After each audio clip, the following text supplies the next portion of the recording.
اور یہ کس کیٹیگری کا آدمی ہے، کس قسم کا بندہ ہے۔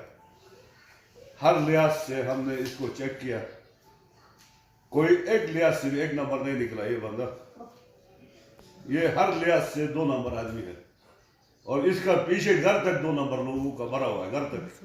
یہ اس لیے وہ کیٹیگری نہ آ کے ادھر تک یہ 2 نمبر ہے، لہذا اس 2 نمبر آدمی کو گلگت بلتستان کا سیم رہنے کا کوئی حق نہیں بنتا ہے۔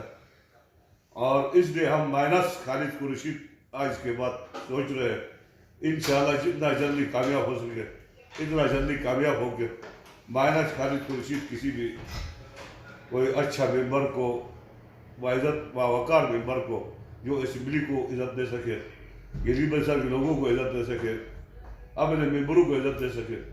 یہ نہ اپنا عزت جانتا ہے، نہ ممبروں کا عزت جانتا ہے، نہ گلگت بلتستان کا عزت جانتا ہے، صرف عمران خان کی چپڑاسی کر رہا ہے یہ دہلی۔ یہ عمران خان کے لیے گلگت بلتستان کا سیم نہیں بنا، گلگت بلتستان کے لوگوں کا ضروریات کو حل کرنے کے لیے بنا ہے۔ یہ ڈیلی وہی نعرہ مار رہا ہے نیچے جا کے عمران خان، وہ تو آرٹیکل 6 کی غدار نکلا، یہ بھی وہی غداری کرنا چاہتا ہے۔ تو یہ غدار لوگ ہے، انہوں سے آخر میں ان سے غداری بھی ہونا ہے اور کچھ ہونا نہیں ہے۔ تو اللہ کرے اس سے جتنا جلدی ہو سکے ہماری جان چھوٹ جائے اس منافق سے۔